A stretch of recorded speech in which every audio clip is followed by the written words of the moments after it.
እድሜ ጾታ ሳይል ሕፃን አዛውንቱ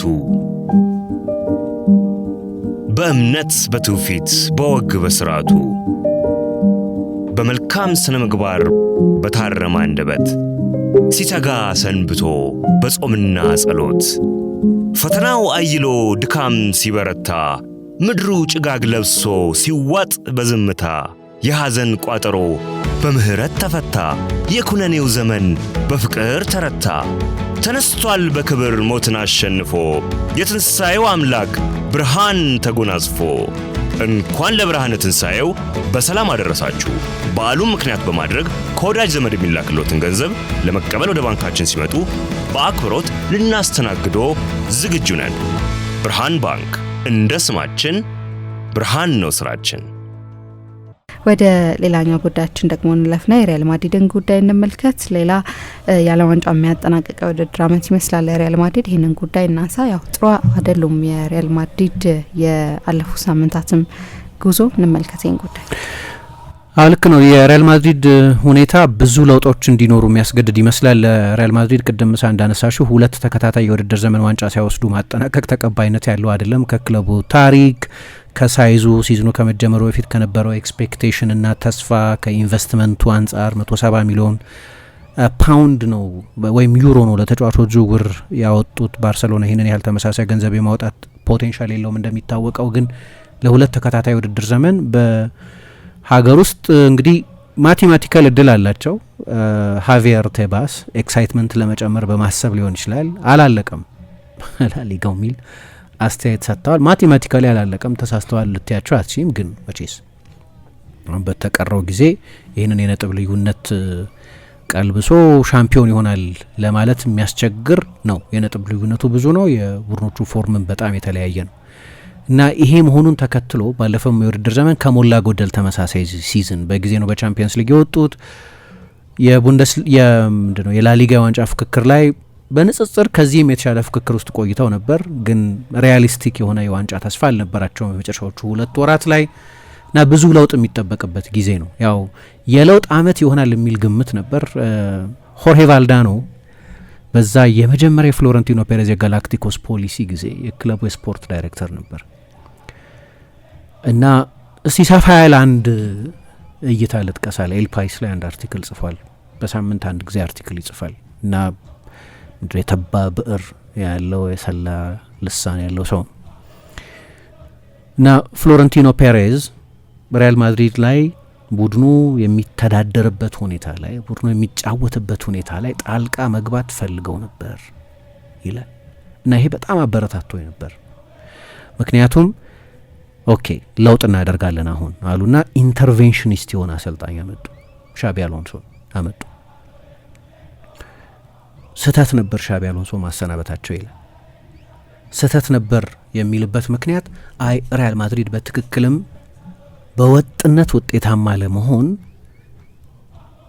የአሰልጣኙ እጅ የሚያርፍበት ቡድን መሆን አለበት። የስታር ሲስተም አንዳንድ ጊዜ ይሰራል፣ አንዳንድ ጊዜ አይሰራም። ወጥ ለመሆን ግን የሚታወቅ የጨዋታ መልክ ያለው ዝርዝር ዝግጅት የሚደረግበት ሌሎች የአውሮፓ ቡድኖች የሚጫወቱበትን ሞደርን የፖሴሽን ፕሬሲንግ አጫወት የሚቀላቅል ፓተርኖች ላይ የሚያተኩር ቡድን መሆን አለበት እና ሻቢ አሎንሶን ማስፈረም ደግሞ የዛ እርምጃ የመጀመሪያው በጣም ትልቅ እርምጃ ነበር። ወድጄው ነበር በጊዜው ቅጥሩን ይላል። ከዛ ሻቢ አሎንሶ መጣና ሪያል ማድሪድ የጠየቀውን ለማድረግ ሞከረ።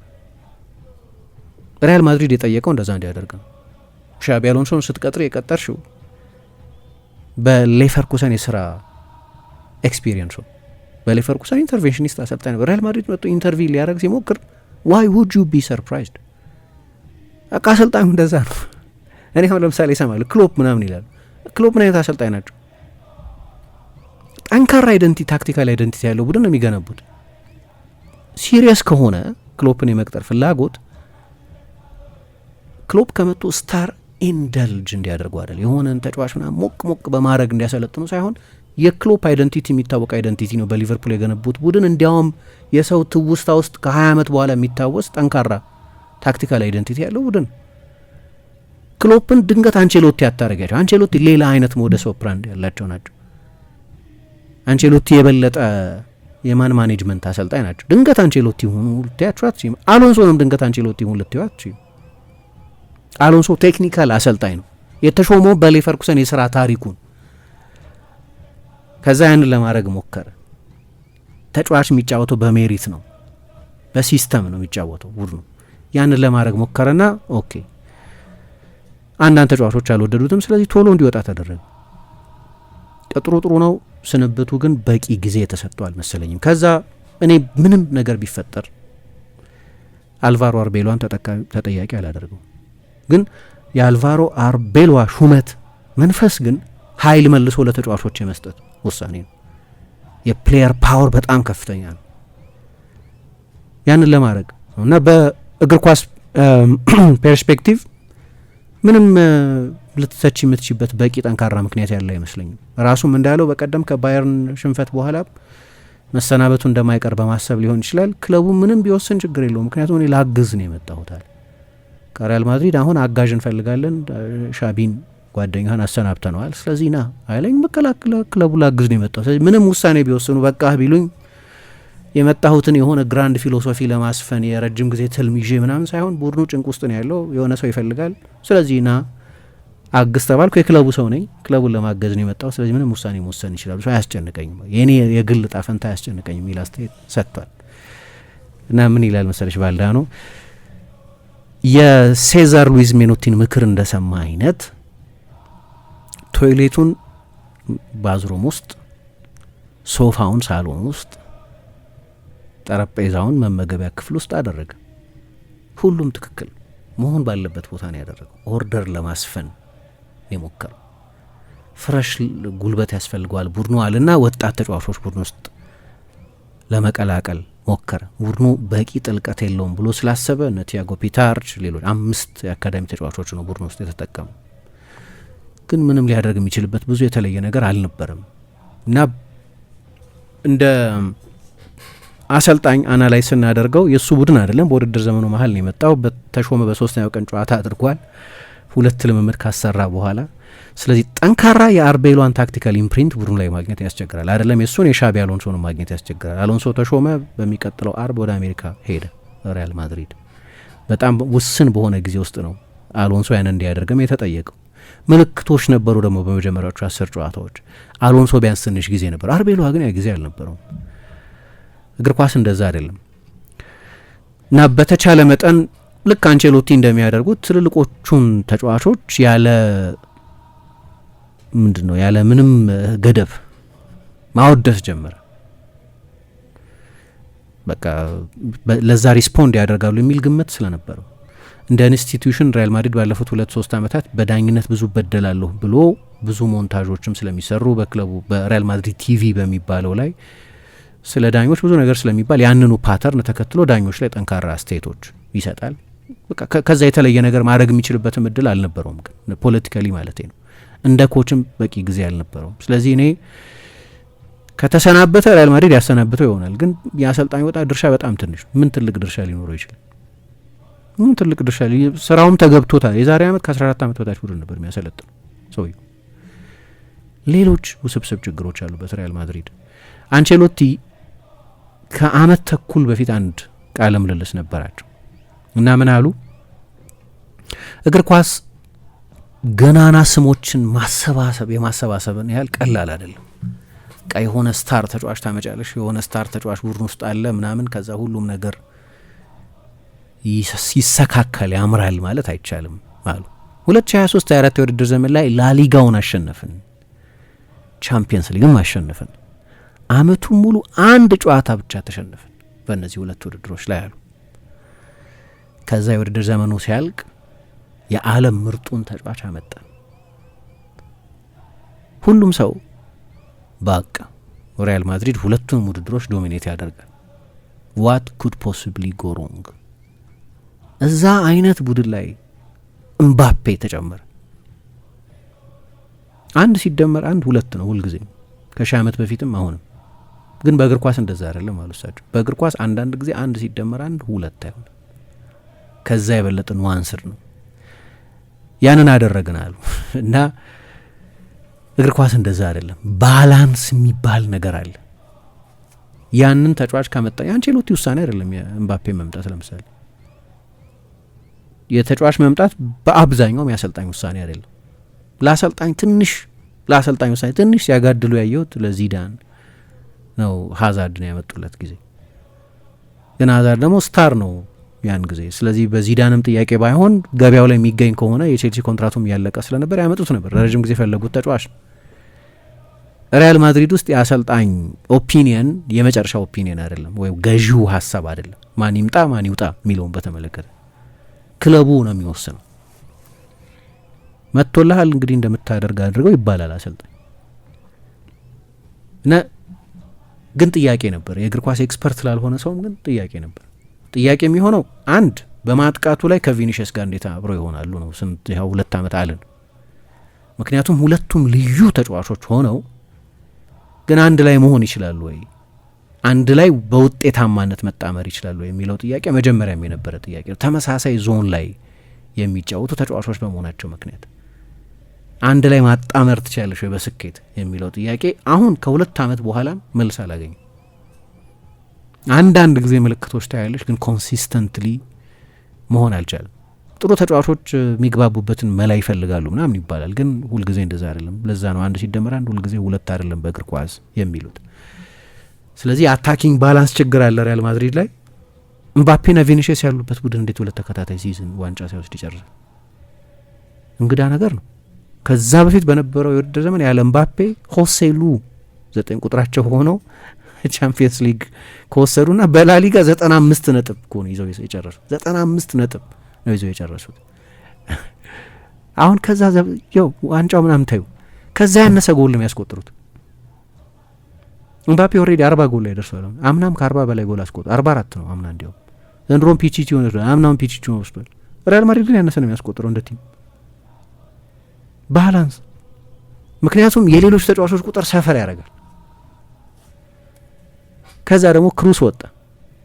ያው የክሩስን በነዛ ቻምፒየንስ ሊግሎች ላይ የነበረውን ሚና አለመረዳት ማለት ነው። እሱን አለመተካት ማለት አይገባቸውም ነበር ማለት ነው። እንግዲህ ክሩስ ምን ያህል የቡድኑ ግሉ እንደነበር አይረዱትም ነበር ማለት ነው። ምንም አራ ችግር የለውም በካማቪንጋን መሆኑ አለ ምናምን ብለሽ ካሰብሽ ሊከብድ ይችላል የክሩስን አይነት ተጫዋች ማግኘት። ምናልባት አይቻልም ይሆናል ለማነጻጸርም ስለሚከብድ ከሌላ ተጫዋች ጋር። ምንም ጥረት አለማድረግ ግን ሌላ ጉዳይ ነው። የአርቤሏ ችግር አይደለም፣ የአሎንሶ ችግር አይደለም፣ የአንቼሎቲም ችግር አልነበረም። የክለቡ ችግር ነው እና ለ2 ተከታታይ ውድድር ዘመን ቡድኑ ያለ ዋንጫ ጨረሰ። ኤምባፔን ካመጡ በኋላ እንደዛ አይነት በጣም ትልቅ ዝውውር ከፈጸሙ በኋላ ሳይሆን ቀር። በሪያል ማድሪድ በኩል ያለው እምነት የቡድኑ ስብስብ ከዚህ የተሻለ ውጤት ማስገኘት የሚችል ነው። አሎንሶም ከተቀጠረ ከተባረረ በኋላ አልቤሏ የእሱን ውጤት ማሻሻል አልቻለም የሚል ነውና ከባየር ሚኒክ ከተሸነፉ በኋላ በቃ ከአሰልጣኙ ከኃላፊነቱ የመሰናበቱ ጉዳይ ወደ እርግጠኝነት ባለው ሁኔታ ነው በስፔን ብዙሃን መገናኛዎች በኩል እየተዘገበ ያለው። 21 ጨዋታ አድርጓል፣ 7 ጨዋታ ተሸንፏል እና የሽንፈቱ ሬት በበርካታ ዓመታት ውስጥ በጣም ከፍተኛ ነው። እንዲያውም እኔ ምን እላለሁ፣ አሎንሶ እኮ ትልልቅ ጨዋታ ነበር የሚሸነፈው። ይሄኛው እኮ በትንሽ ጨዋታዎችም በሄታፌም በአልባሴቴም መሸነፍ ጀመረ እና ግን የአሰልጣኙ ኃላፊነት አድርጌ ለመውሰድ አንደኛ ፋስት ትራክ የተደረገው ልክ ቼልሲ ውስጥ ሊያም ሮሲኝ እንደሆነ አይነት ማለት ነው። ቼልሲ ውስጥ ዋናው ችግር አለለውም ሊያም ሮሲኝ። ኦፍ ኮርስ ፐርሰናሊ የእሱን ስራ ብቻ አናላይዝ ማድረግ አለብሽ። ምንድነው የወሰነው፣ ምንድነው ያደረገው ና የሚለውን ግን ትልቁ ምንድነው ኤሌፈንት ሌላ ነው። ዋናዎቹ ዘዋሪ ሰዎች ናቸው የበለጠ ኃላፊነት መውሰድ ያለባቸው። እንግዲህ ለውጦች ይደረጋሉ፣ ምንም ጥያቄ የለውም። አላባ ይለቃል ኮንትራቱን ስለሚጨርስ። ሩዲገር 1 ዓመት ኮንትራት ይፈርማል። ካርቫሃልም ይለቃል ተብሎ ይጠበቃል። እንዲለቁ የተነገራቸው ተጫዋቾች አሉ፣ አንለቅም ብለዋል ይባላል እንጂ ፍራን ጋርሲያ፣ ዳኒ ሴባዮስ አይነቶቹ ተጫዋቾች ይለቃሉ። አሁን መጠየቅ ካለበት ለምሳሌ በዝውውር ጉዳዮች ላይ 170 ሚሊዮን አውጥቷል ሪያል ማድሪድ ባለፈው የዝውውር ጊዜ። ግን በቀደም ከባየር ሚኒክ ጋር በነበረው የሲዝኑ በጣም ወሳኝ የሆነው ጨዋታ ምሳ ማስተንቷኑ አልጀመረም፣ ዲያን ሃውሰን አልጀመረም፣ አልቫሮ ካሬራስ አልጀመረም። እነዚህ የክረምቱ ትልልቅ ዝውውሮች ናቸው። አንዳቸውን ከባየር ሚኒክ ጋር በተደረጉት የደርሶ መልስ ጨዋታዎች የመልሱ ጨዋታ ላይ አልጀምሩም።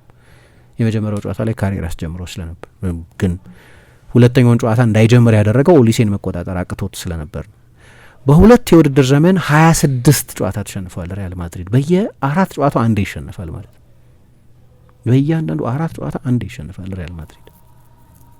ለሪያል ማድሪድ በጣም ከፍተኛ ቁጥር ነው እና ይሄ ሁኔታ ደግሞ የአላባ መልቀቅ፣ የነ ዲን ሃውሰን የፎርም ሁኔታ፣ የኤደር ሚሊታው ጉዳት ተጨማሪ የአማካይ ክፍል ሪኢንፎርስመንት ያስፈልገዋል። የተከላካይ ክፍል ሪኢንፎርስመንት ያስፈልገዋል። ቡድኑ ልምድም ያጥረዋል። እነ ዲን ሃውሰንን እና ካሬራስን በሚያሰልፍበት ጊዜ ክላስም ያጥረዋል። ለሪያል ማድሪድ መጫወት የአእምሮም ጉዳይ ነው። ያንን ፕሬሸርን መቋቋም የቻለው አይመስልም። ማን ያውቃል ወደፊቱ። ግን አሁን ውጤታማ አይደሉም። የመልሱን ጨዋታ ለመሰለፋቸው ይነግርሻል። ይሄ የፕሌሜከር ችግር አለበት። የሚጠቀሱ ስሞች አሉ ከሌሎች ሀገራት ይመጣሉ ተብሎ የሚታስ ስፔሲፊክ ችሎታ የሚጠይቅ በመሆኑ ምክንያት አንዳንድ ተጫዋቾች የአንድ የአዚያ አልከማር ተጫዋች አለ እሱ ሊያመጡት ይችላሉ ነው ይባላል። ከሆላንድ የክሩስን አይነት ፕሌሜከር ማስፈረም በመፈለጋቸው ምክንያት 1 ዓመት ዘግይተው ነው የገባቸው። ግን ክሩስ ጫማ ሰቅላለው ካለ ቆይቶ ነበር። ለሱ ተተኪ መፈለግ መጀመር የነበረበት ድሮ። ለሁለተኛ ሲዝንም ግን አላስፈረሙም። ከክሩስ መልቀቅ በኋላ 2 ሲዝን 2023-24 የውድድር ዘመን ላይ ነው የጨረሰው። ለእኔ የባሎንዶር ኮንቨርሴሽን ውስጥ መኖር ነበረበት ቶኒ ክሩስ። በተለይ ጀርመን ብሔራዊ ቡድን ብዙ ርቀት ሄዶ ቢሆን ነው። የሚገርም አመት ነው ያሳልፈው።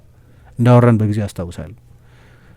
ያውቁት ነበር ያን ያላስፈረመው። ከዛ ትምህርታቸውን በአመቱም ምንም አይነት ትምህርት አልወሰዱም። ሴንትሮ ኮምፒስታ ኦርጋኒዛቶር የሚሉት ነው። ያ የሬዶንዶ ቦታ ነው፣ የክሩስ ቦታ ነው። ሪያል ማድሪድ ትልልቆቹን የቅርብ አመታት ቻምፒየንስ ሊጎቹን ያለ እንደዚህ አይነት ዲፕ ላይን ፕሌሜከር አላሸነፍም። መጀመሪያ አካባቢ ፈርናንዶ ሬዶንዶ ነበር 98፣ በኋላ ደግሞ ቶኒ ክሩስ ነበር። ከ6 ቻምፒየንስ ሊግ 5ቱን ሲያሸንፉ እሱ በጣም ወሳኝ ተጫዋች ነበር። ግን ደግሞ ቅድም እንዳነሳሁት ትልቁ ጥያቄ ኤምባፔና ቪኒሽስ የሜዳ ውስጥ የመጣመር ጉዳይ እንደው በባህሪው ኤግዚስተንሻል ነው ይሉታል። በቃ በጣም ወሳኝ ነገር ነው። ሁለቱንም ማጣት አትፈልጊም። ሁለቱም ፒክ እድሜያቸው ላይ ነው ያሉት። በሚያሳስብ ሁኔታ ኤምባፔ ተሰጥኦ ሊያስገኝለት የሚገቡ አንዳንድ የግልም የቡድንም ድሎች አሉ። የሚቀጥለው ዲሴምበር ለ28 ዓመት ይሆነዋል ኤምባፔ እና እስካሁን ድረስ ቻምፒየንስ ሊግ አላሸነፈም። እስካሁን ድረስ ባሎን ዶር አላሸነፍም። ያ ፖቴንሻል ግን ሁለቱንም ማሸነፍ ያለበት ፖቴንሻል በተለያዩ ምክንያቶች በፈረንሳይም በስፔንም ይሄ እየሆነ አይደለም። ችግሩ ግን ሁለቱ ተጫዋቾች ለምሳሌ በቅርብ ጊዜ በነበሩት 7 ጨዋታዎች ላይ በፈረንሳዊ ተጫዋች መጎዳት የተነሳ ቪኒሽስ የበለጠ ኃላፊነት መውሰድ ጀመረ እና በእነዚህ 7 ጨዋታዎች 5 ጎሎች አስቆጠረ። ይሄ ደግሞ 2 ዓመት ሙሉ ያየ ነው ፕሬሲደንስ ነው። ቪኒሽስ ጥሩ የሚጫወተው በሆነ ምክንያት ኤምባፔ በማይኖርበት ጊዜ ነው። ውስብስብ አይደለም ለምን እንደዛ እንደሆነ። ሁለቱ መጥፎ ተጫዋቾች ስለሆኑ ሳይሆን በጣም ተመሳሳይ ኔቸር ያላቸው ተጫዋቾች በመሆናቸው ምክንያት ከዛ ኤምባፔ ተመለሰ። ከነዛ 7 ጨዋታዎች በኋላ ቪኒ ምን ሆነ? ጎል ማስቆጠር አቆመ። በእነዚህ ኤምባፔ ከተመለሰ በኋላ ሪያል ማድሪድ ባደረጋቸው 4 ጨዋታዎች ቪኒሽስ አንድም ጎል አላስቆጠርም። ባለፈው እንደውም እንዳነሳሁት አሲስት ሰጥቷል የመልሱ ጨዋታ ላይ አንድ ነገር ነው እሱ። ግን 7 ፓስ ብቻ ነበር የተቀባበሉት በቤርናቤው በተደረገው ጨዋታ። ሁለቱም በየግላቸው ጥሩ ነበሩ፣ ግን አዘ ኮምቢኔሽን ግን ጥሩ እየተጫወቱ አዘ ዱኦ ጥሩ እየተጫወቱ አልነበር እና የኤምባፔ ቁጥር ለብቻው ለዚህ ነው ፓራዶክሲካል የሚሆነው ተቃርኖ ያለበት የሆነው ለዚህ ነው። የኤምባፔ ቁጥር አስደናቂ ነው 40 ጎል አስቆጥሯል። በቻምፒየንስ ሊግ 15 ጎል አስቆጥሮ ነው ከውድድር ውጭ የሆነው። እንግዲህ ከሩብ ፍጻሜ ነው ጉዟቸው የተገታው። በሪያል ማድሪድ ታሪክ በቻምፒየንስ ሊግ በአንድ የውድድር ዘመን ከሱ የበለጠ ጎል ያስቆጠሩ ተጫዋቾች ክርስቲያኖና ወይም ከሱ እኩል ቤንዜማና ሮናልዶ ናቸው። በሌላ ሲዝን ሌቫንዶቭስኪ 15 ጎል አስቆጥሯል ለባየርን እየተጫወተ። በታሪክ ሮናልዶ ነው በአንድ የቻምፒየንስ ሊግ ሲዝን ብዙ ጎል ያስቆጠረ 18። ከዛ ቤንዜማ፣ ሮበርት ሌቫንዶቭስኪ 15 ከነሱ እኩል አስቆጥሯል። ግን እነዚህ ሁለቱም ተጫዋቾች ያንን የጎል ቁጥር የደረሱበት ቻምፒየንስ ሊግ ቡድናቸው ባሸነፈበት የውድድር ዘመን እንጂ በሩብ ፍጻሜ ጉዞ በተገዳበት የውድድር ዘመን አልነበረም። በጣም ሰክሰስፉል በነበሩበት ጊዜ እሱ ሪያል ማድሪድ አስቸጋሪ በሆነ ጊዜ ውስጥ እየተጫወተ ነው እነዛን ጎሎች ያስቆጠረው። ከ40 ጎሎቹ 15 የቻምፒየንስ ሊግ ጎሎች ናቸው። አስደናቂ ነው። የምናወራው ግን ስለ ግሉ ቁጥር አይደለም። ተቃርኖ ምዛጋ ነው ያለው። እንዴ ምን ሆነህ ነው የምትተቸው አንድ ሰው ሊያስብል ይችላል። 40 ጎል ያስቆጠረ። ነጥቡ ግን ምባፔ አይደለም። የምባፔ ኢንተግሬሽን ውህደት ነው። ምን ሆነ ሪያል ማድሪድ በ2023-24 የውድድር ዘመን ምባፔ ያልነበረበት ሪያል ማድሪድ 2.3 ጎል በጨዋታ ያስቆጥር ነበር በአማካይ። የምባፔ መጨመር ናቹራሊ መጨመር ነው ያለበት። የጎሎቹን ቁጥር 2.2 ነው የሆነው። አነሰ፣ ጭራሽ አነስ ባለ መጠን ቢሆን አነሰ። ግን ፓራዶክሲካል እሳቸው እንዲያውም የዓለም ምርጡን ተጫዋች ነበር ያስፈረም ነው። ግን እንደዚህ ቀላል አይደለም። የሆነ የዓለም ምርጡን ተጫዋች ስላስፈረምሽ የቡድኑ ማጥቃት ድንገት አያይልም። ከቪኒ ጋር እንዴት ነው ማጣምረው የሚለው ካልሆነ በስተቀር ሮድሪጎ ሰፈር አደረገ በዛ ምክንያት። የሆነ ጊዜ ከዓለም ቤስት ተጫዋቾች መካከል አንደኛው ነበር። አሁን ኢረሌቨንት ነው። ከማድሪድ ስታሮች መካከል አንዱ አድርጎ የሚቆጥረውም ሰው የለም። ተገፍቶ ነበር ባለፈው ክረምት እንዲለቅ ተረሳ። ለምን? የቤሊንገም ቁጥር ተመሳሳይ አይደለም። ለምን?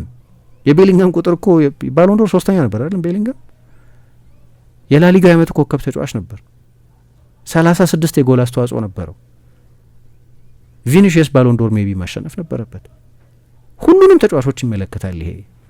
እንዴት ነው አንድ ላይ ጄል ማረገው የሚለውን ሳታስቢበት ስትቀር ይሄ ችግር አለ። ለምሳሌ ሊቨርፑል ትዝ ይለኛል ሞሐመድ ሳላህን ሲያስፈርም ዋናው ያስፈረሙበት ምክንያት ኢያን ግራሃም መጽሐፋቸው ላይ ብዙ ኢንተርቪዎቻቸው ላይ እንደጠቀሱት እኔም ብዙ ጊዜ እንደማነሳው ካሉን ሌሎች የማጥቃት ተጫዋቾች ጋር ሜዳ ውስጥ መጣመር የሚያስችል ስኪል ሴት አለው ወይ የሚለውን ኮምፕሊመንታሪቲ የሚሉትን አለው ወይ የሚለውን ነበር ያየ ነው ይላሉ። ሳላህ ከማኔና ከፈርሚኖ ጋር መጣመር ይችላል ወይ? የሚገርም መጣመር ነው እንጂ ነበረው። አዛ አስበውታል። ተጫዋቹን ብቻ በነጠላው አይደለም ያዩት፣ በቡድኑ አጫዋት ላይ ምን ሊያደርግ ይችላል የሚለው ነው ያዩት። ለውጦች ይኖራሉ። የአሰልጣኝ ለውጥ ይኖራል። ያለው አዝማሚያ እሱ ነው። በቀደምም እንደ መሰናበት የሚመስል እንደ ፌርዌይል አይነት ንግግር ነው ሲያደርግ የነበረው ጨዋታው ካለቀ በኋላ የማይቀርለት መሆኑን የተረዳ ይመስላል። 7 ጨዋታዎች ናቸው የቀሩት በላሊጋው። 3ቱን ጨዋታዎች በሜዳው ነው የሚያደርገው የዛሬውን ጨምሮ። ከአላቬስ፣ ከኦቪዬዶና ከአትሌቲክ ቢልባኦ 4 ጨዋታዎችን ከሜዳ ውጭ ያደርጋል። በቤቲስን፣ ኤስፓኞልን፣ ባርሴሎናና ሴቪያን ከሜዳ ውጭ ይገጥማል። የ9 ነጥብ ርቀት አለ። ብቻ የሚሳካ አይመስለኝም። የአሰልጣኞች ስም እንሰማለን። ክሎፕ፣ ፖቼቲኖ፣ ዴሾ፣ ስካሎኒ፣ ሞሪኞ ሳይቀሩ ይጠቀሳሉ እነዚህ አሰልጣኞች። እኔ ክሎፕንም ፖቼቲኖንም ካመጡ የአሎንሶ አይነት የሲስተም አሰልጣኞች ናቸው እነዚህ አሰልጣኞች። አስቸግሮት ነበር ፖቼቲኖ በፓሪስ ትልቆቹን ከዋክብት መቆጣጠር። ስካሎኒ፣ ሞሪኞ፣ ዴሾ ሊሆኑ ይችላሉ የበለጠ ፕራግማቲክ ማኔጀሮች ናቸው። ግን እየተባለ ያለው ሃይ ፕሮፋይል አሰልጣኝ፣ ኢንተርናሽናል እውቅና ያለው በመልበሻ ክፍል ውስጥ ያለውን ኢጎ መቆጣጠር የሚችል አሰልጣኝ ስለሆነ የሚፈልጉት እንደ ናግልስማን አይነቱን ወይም እንደ ሴስክ ፋብሬጋዝ አይነቱን ሃይሊ ቴክኒካል ግን ወጣት የሆነ አሰልጣኝ መቅጠር አይፈልጉም። የተጫዋቾች ዝውውር ላይ እንዳልኩት ብዙ ተጫዋቾች ስለሚለቁ ብዙ ተጫዋቾች መምጣታቸው አይቀርም። ሴባዮስ፣ ጋርሲያ፣ አሴንሲዮ፣ አላባ፣ ካርቫሃል፣ ጎንዛሎ ጋርሲያ እነዚህ ሁሉ ተጫዋቾች በዝውውር በውሰት መልቀቃቸው አይቀርም። ኤንሪክ ይመለሳል። ኒኮ ፓዝም ሊመለስ ይችላል። ግን ማስታንቶ ነው በውሰት መሄዱ አይቀርም እየተማለ ነው። የካማቪንጋ ጉዳይ በጣም ግራ የሚያጋባ ሆኗል። ምክንያቱ በጣም ይወዱታል፣ ግን ደግሞ ትልልቅ ስህተቶች ሰርቷል በቅርብ ጊዜ። እሱም ምናልባት ሌላ አማካይ ለማምጣት ሲባል መውጣቱ አይቀርም። የስፖርት ዳይሬክተር ቦታ ላይም እንግዲህ ለውጦች አያደርጉ አይቀሩም እየተባለ ነው። ሁኒ ካላፋት የሚባሉት ሰው በቅርብ ጊዜ በተደረጉት ዝውውሮች ላይ ስኬታማ ባለመሆናቸው የሀውሰን የካሬራስ የማስተንተዋኑ ዝውውሮች ኢንጂነር እሱ በመሆኑ ምክንያት ሊለቅ ይችላል። ስለዚህ ዘርፈ ብዙ ለውጥ የሚያደርጉ ይመስላል ሪያል ማድሪዶች። እድሜ ጾታ ሳይል ሕፃን አዛውንቱ በእምነት በትውፊት በወግ በስርዓቱ በመልካም ስነ ምግባር በታረመ አንደበት ሲተጋ ሰንብቶ በጾምና ጸሎት ፈተናው አይሎ ድካም ሲበረታ ምድሩ ጭጋግ ለብሶ ሲዋጥ በዝምታ የሐዘን ቋጠሮ በምህረት ተፈታ የኩነኔው ዘመን በፍቅር ተረታ ተነስቷል በክብር ሞትን አሸንፎ የትንሣኤው አምላክ ብርሃን ተጎናጽፎ እንኳን ለብርሃነ ትንሣኤው በሰላም አደረሳችሁ። በዓሉን ምክንያት በማድረግ ከወዳጅ ዘመድ የሚላክሎትን ገንዘብ ለመቀበል ወደ ባንካችን ሲመጡ በአክብሮት ልናስተናግዶ ዝግጁ ነን። ብርሃን ባንክ፣ እንደ ስማችን ብርሃን ነው ስራችን።